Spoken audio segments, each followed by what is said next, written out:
Hello everyone, my name is Abhishek Gupta and I welcome you all on this 10 minutes a day series. So आज की इस session में हम लोग बात करेंगे इन्वेस्टमेंट मैनेजमेंट के पार्ट नंबर 1 के बारे में। But before moving ahead I just want to let you know guys कि if you guys are preparing for any kind of examination तो आप लोगों के पास एक प्रॉपर स्ट्रेटेजी का होना बहुत जरूरी है गाइज। अब प्रॉपर स्ट्रेटेजी से मेरा मतलब क्या है कि आप लोगों को प्रीवियस ईयर क्वेश्चंस और जो मोस्ट इंपॉर्टेंट टॉपिक्स हैं इनके बारे में इन डेप्थ नॉलेज होनी चाहिए। तो गाइज अगर आप लोगों का भी यही कंसर्न है with respect to your JIB examination तो आप लोगों के इसी कंसर्न को रिजॉल्व किया जा रहा है with the help of this e book जो कि एडुटैब के द्वारा लॉन्च की गई है। अब इस ई बुक के थ्रू आप लोगों को previous year questions most important topics के बारे में जो है वो इन डेप्थ नॉलेज मिल जाएगी with respect to each and every component of JIB examination guys. So guys have a look on this e book और इस ई बुक का लिंक आप लोगों को जो है वो इस वीडियो के डिस्क्रिप्शन में मिल जाएगा गाइज। ठीक है, मूविंग अहेड अब हम लोग बात कर लेते हैं। देखिए लास्ट सेशन में मैंने आप लोगों से क्वेश्चन पूछा था, dash enables the investor to withdraw a fixed amount at a specific interval with flexibility in choosing the withdrawal amount and frequency. Your options are systematic investment plan, systematic withdrawal plan, equity linked mutual funds या फिर none of the above guys. So what should be the right answer here? The right answer will be option number B, that is systematic withdrawal plan. ठीक है, moving ahead अब हम लोग बात करते हैं आज के सेशन के एजेंडा के बारे में। सो गाइज देखिए आज की सेशन को हम लोग समझेंगे विद द इन्वेस्टमेंट की भी इन्वेस्टमेंट क्या होती है। तो सबसे पहले देखिए सेविंग्स क्या होती है गाइज।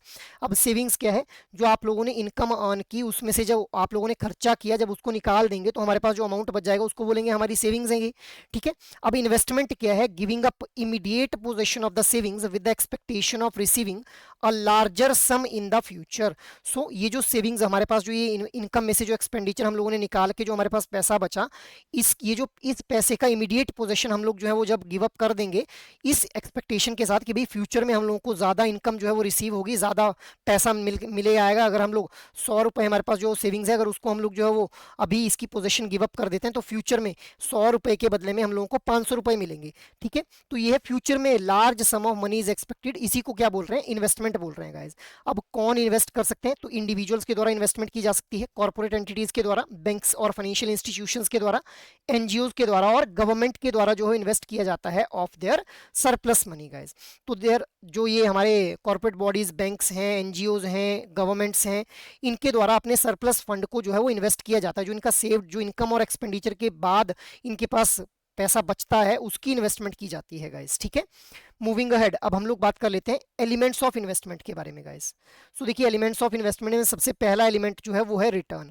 तो जब भी एक इंडिविजुअल के द्वारा इन्वेस्टमेंट की जाती है तो एक इंडिविजुअल चाहता है कि भाई वो रिटर्न वहां से जनरेट कर पाए अपनी इन्वेस्टमेंट से। अब रिटर्न होती क्या है, so it is the income generated from the asset. तो एसेट के थ्रू जो इनकम जनरेट होती है उसी को क्या बोला जाता है, रिटर्न बोला जाता है गाइस।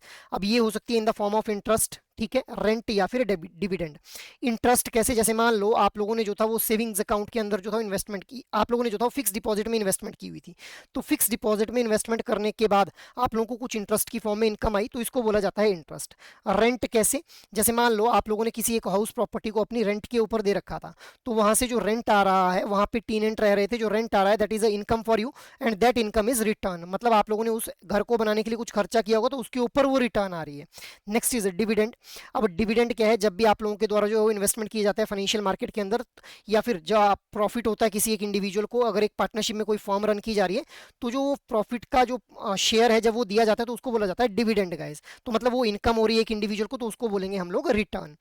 और capital appreciation, increase in the value of investment. जैसे मान लो आज मैंने जो है वो 1,000 रुपए इन्वेस्ट किए, ठीक है, किसी भी एक एसेट के अंदर अपनी इन्वेस्टमेंट कर दी और कल को ये जो 1,000 रुपए हैं इनकी वैल्यू बढ़ करके जो है वो 5,000 रुपए हो गई, तो मतलब कैपिटल अप्रिशिएट होती हुई देखने के लिए मिल रही है, तो इसको भी हम लोग क्या बोलते हैं, रिटर्न बोल देते हैं guys. So this is the first element of this investment. Next is risk. Next element जो है वो दैट इज रिस्क गाइस। अब रिस्क क्या है, ये जो रिटर्न है इसके अंदर जब वेरिएबिलिटी हम लोगों को देखने के लिए मिलती है which is generated from the asset, तो इसी वेरिएबिलिटी को हम लोग क्या बोल देते हैं, रिस्क बोल देते हैं। अब ये रिस्क अराइज क्यों होता है, because of non payment of income और लॉस ऑफ कैपिटल। अब जैसे मान लो आप लोगों ने अपना घर जो था वो रेंट के ऊपर दिया हुआ था, वहां पे टेनेंट रह रहे थे, अब उन्होंने रेंट नहीं दिया इस महीने, तो आप लोगों को इनकम रिसीव नहीं हुई, तो नॉन पेमेंट ऑफ इनकम या फिर लॉस ऑफ कैपिटल, जैसे यहाँ पे कैपिटल अप्रिशिएट कर गई, अगर ये 1,000 रुपए से कम होकर 500 रुपए हो जाएगा तो इसको इस वजह से भी आप लोगों को क्या हो जाएगा, लॉस हो जाएगा, तो लॉस ऑफ कैपिटल। इस वजह से क्या हो रहा है, रिस्क अराइज हो जा रहा है। So this is a risk which is an important element of investment. Next is time horizon. अब देखिए गाइज टाइम होराइजन का मतलब क्या है कि इन्वेस्टमेंट कितने लंबे टाइम के लिए की जा रही है, the period for which the person holds an investment, कितने लंबे टाइम के लिए इन्वेस्टमेंट कर रहा है। जनरली हम लोग ये देखते हैं कि लंबे टाइम की अगर इन्वेस्टमेंट की जाएगी तो एक अच्छा खासा रिटर्न उसके ऊपर हम लोगों को देखने के लिए मिलता है guys. Next element is safety. अब ये गाइस सेफ्टी क्या है, देखिए receiving the original principal amount on the maturity with no loss in value. For example आप लोगों ने 100 रुपीज जो थे इन्वेस्ट किए हुए थे, तो 100 इज द प्रिंसिपल अमाउंट, ठीक है। अब इसके ऊपर आप लोगों को जो था वो इंटरेस्ट मिलना था एनुअल बेसिस के ऊपर 10% का मान लेते हैं। तो जब और आप लोगों ने इन्वेस्टमेंट जो थी 5 साल के लिए की हुई थी, तो 5 साल के बाद एटलीस्ट आप इस 100 रुपीज को जो है वो रिसीव कर पाए, रिकवर कर पाए with no loss in the value, इसको बोला जाता है safety guys. Next element is liquidity. अब देखिए एक इन्वेस्टर जो है that can sell his investment in the market जैसे ही उसको नीड अराइज होती है without incurring the transaction cost, less energy and time. मतलब ज्यादा उसको ट्रांजेक्शन कॉस्ट जो है बियर ना करनी पड़े, उसकी कम टाइम और एनर्जी जो है इस लिक्विडिटी के अंदर, लिक्विडिटी को अवेल करने में जो है वो खर्च हो, तो इसको हम लोग क्या बोल रहे हैं, लिक्विडिटी। लिक्विडिटी का बेसिक मतलब क्या है कि जब भी आप लोगों को फंड्स की जरूरत पड़े तो जो फंड आप लोगों ने इन्वेस्ट किए हुए हैं उन फंड्स को आप लोग जो है वो विड्रॉ कर लें without incurring too much transaction cost and time guys, ठीक है। और लेस एनर्जी आप लोगों की लगे वहां पे उस फंड्स को जो है वो विड्रॉ करने में, जो भी आप लोगों ने इन्वेस्ट किया हुआ था, जब भी आप लोगों को नीड अराइज होती है गाइस, ठीक है। अब देखिए what are the objectives of investment. तो बेसिक ऑब्जेक्टिव क्या रहता है कि हम लोग रिस्क को मिनिमाइज कर लें और रिटर्न को जो है वो मैक्सिमाइज कर लें। So this is the basic objective. अब एडिशनली हम लोग क्या चाहते हैं कि भाई हम लोग सेफ रहे हमारी इन्वेस्टमेंट, जब भी हम लोग इन्वेस्टमेंट करें। सेफ्टी क्या है, अभी मैंने आप लोगों को बताया। लिक्विडिटी क्या है कि जब जरूरत पड़े तो फंड्स को विड्रॉ किया जा सके। Next is hedging against inflation, मतलब हम लोग अगर इन्फ्लेशन मार्केट में आ जाती है तो हमारी इन्वेस्टमेंट के ऊपर उसका कोई इंपैक्ट ना पड़े, इसको बोला जाता है हेजिंग अगेंस्ट इन्फ्लेशन गाइस। अब it depends upon the investors risk appetite कि किस तरह की इन्वेस्टमेंट की जानी है, एक इंडिविजुअल के रिस्क एपेटाइट के ऊपर डिपेंड करता है। रिस्क एपेटाइट का मतलब क्या है कि एक इंडिविजुअल कितना रिस्क ले सकता है। अगर वो एक ओल्ड एज कस्टमर है तो obviously he will be a risk averse customer. अगर वो एक यंग एज कस्टमर है तो वो ज्यादा रिस्क ले सकता है guys. So depending upon the risk appetite, अब ये इनकम के ऊपर भी डिपेंड करेगा कि इनकम कितनी है, तो उस अकॉर्डिंग भी रिस्क एपेटाइट जो है वेरी करेगा। तो depending upon the risk appetite investment की जाती है अलग अलग एसेट्स के अंदर गाइस, ठीक है। Moving ahead, next is basics of investment management के बारे में बात कर लेते हैं। So what is a professional investment management. So investment management with the aim to meet particular investment goals for the benefit of client whose money they have responsibility of overseeing। So professional investment management के अंदर हम लोग बात करते हैं कि भाई investment management का एम क्या होता है कि जो पर्टिकुलर इन्वेस्टमेंट गोल्स हैं एक इंडिविजुअल इन्वेस्टर के, उनको मीट करना, और उसकी रिस्पॉन्सिबिलिटी ली होती है इन्वेस्टमेंट मैनेजमेंट की जो फर्म रहती है उसके द्वारा रिस्पॉन्सिबिलिटी ली जाती है कि भाई उस इंडिविजुअल कस्टमर के जो मनी है उसको ओवरसी भी करना है और उससे मैक्सिमम बेनिफिट कैसे करवाना है उस इन्वेस्टमेंट के थ्रू। This is investment management guys. अब next is who are the clients with respect to investment management. So pension funds, retirement plans, governments, ठीक है, ठीक है, educational institutions and insurance company. So these are the clients, मतलब targeted customers हम बोल सकते हैं यहाँ पे। अब what services are provided to these targeted clients. So asset allocation, financial statement का एनालिसिस करना, स्टॉक की सिलेक्शन करना, monitoring of the existing investment and portfolio strategy and implementation. So these are various kind of services जो कि investment management के अंदर जो हमारे टारगेटेड क्लाइंट्स हैं उनको ऑफर की जाती हैं गाइस, ठीक है। Next is what kind of securities are managed. So a variety of different kind of securities are managed. Securities and financial assets जिनके अंदर हम लोग bonds, equities, commodities, real estate, precious metal and artwork को जो है वो include करते हैं। अब यहाँ पे ये जो precious metal और artwork हैं these are the part of alternative assets guys, ठीक है। Moving ahead, next is what is the investment management in corporate finance। तो corporate finance में investment management का मतलब क्या है। So corporate finance के अंदर investment management includes ensuring a company's tangible and intangible assets are maintained, accounted for and well utilized। मतलब एक ऑर्गेनाइजेशन के जो टेंजिबल और इनटेंजिबल एसेट्स हैं उनको सही से जो है वो यूटिलाइज किया जाए, उनको अकाउंटेबिलिटी उनके लिए जो है वो एस्टेब्लिश की जाए और उनको मेंटेन किया जाएगा, ठीक है। So this is investment management in corporate finance। अब is there any kind of fee with respect to this investment management। so देखिए guys जो management fee है वो range करती है from 0.35% to 2% annually। तो annually जो है वो management fee लगाई जाती है and it ranges between 0.35 0.35% to 2%।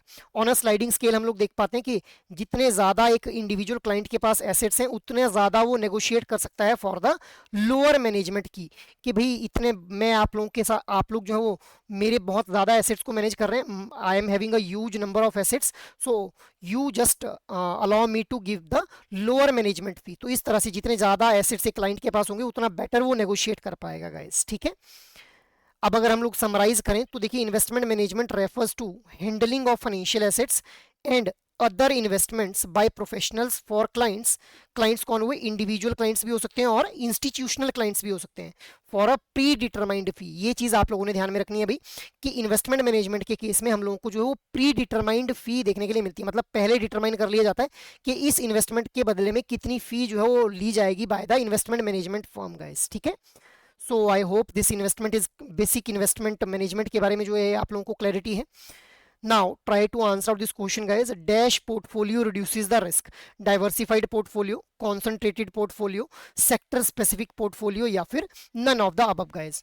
So guys try to answer this question in your comment box. Apart from this, अगर आप लोग किसी भी तरह की गाइडेंस चाहते हैं with respect to your JIB preparation, तो आप लोग जो है एडुटेप की वेबसाइट को विजिट कर सकते हैं गाइज, जहाँ पे आप लोगों को कोर्सेज नाम का ये टैब देखने के लिए मिलेगा। कोर्सेज नाम के टैब के ऊपर जाते ही आप लोगों को JIB कोर्सेज के ऊपर क्लिक कर लेना है। जैसे ही आप लोग JIB कोर्सेज के ऊपर क्लिक करेंगे, यहाँ पे आप लोगों को नीचे JIB के लिए कंप्लीट मास्टर कोर्स देखने के लिए मिल जाएगा, जहाँ से आप लोग IND-IFS, PPB, RBWM और AFM के लिए जो है वो लाइव क्लासेस, कंसेप्ट नोट्स और मॉक टेस्ट को एसेस कर पाएंगे guys. So you can have a look on this master course अगर आप लोग एक कॉम्प्रिहेंसिव प्रेपरेशन करना चाहते हैं for this JIB examination. Apart from this, अगर आप लोग चाहते हैं कि भाई एक इंडिविजुअल कंपोनेंट वाला मास्टर कोर्स के अंदर आप लोगों को जो है एनरोल करना है, so you just need to click on this single button and यहाँ से आप लोगों को IND-IFS, PPB, AFM और RBWM चारों कंपोनेंट्स के लिए जो मास्टर कोर्स है वो अवेलेबल करवा दिए जाएंगे। वन मोर थिंग गाइज, अगर आप लोग इस टाइम के ऊपर इस पर्टिकुलर किसी भी मास्टर कोर्स के अंदर खुद को एनरोल करते हैं, तो आप लोगों को जो है वो 76% का जो फ्लैट डिस्काउंट है वो ऑफर किया जाएगा, बिकॉज एडुटैप के द्वारा फ्रीडम सेल रन की जा रही है।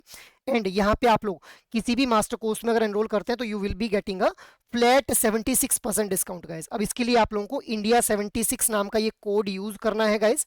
And one more thing you just need to remember कि पहले ये जो ऑफर था ये 13 अगस्त से लेकर के 15 अगस्त तक चलाया गया था, but on the demand of customers, या फिर मैं कहूँगा on the demand of aspirants, हम लोगों ने इस ऑफर को जो है वो एक्सटेंड कर दिया है from 16 August to 18 August guys, ठीक है। तो आप लोग जो है वो इस कोर्सेज के अंदर अवेल करना चाहते हैं तो this is the right time for you guys, जहां पे आप लोग एक अच्छा खासा डिस्काउंट जो है वो इन कोर्सेज के ऊपर अवेल कर पाएंगे guys. So that is all from my side for this particular session. I hope ये सेशन आप लोगों के लिए काफी फ्रूटफुल हो रहे हैं। अगर एक्चुअल में ये सेशन आप लोगों को अच्छे लग रहे हैं तो इन सेशंस को आप लोग लाइक, शेयर और सब्सक्राइब कर लें। और अगर आप लोगों की कोई भी क्वेरी हो तो आप लोग मेल कर सकते हैं hello@edutap.co.in के ऊपर। जय हिंद।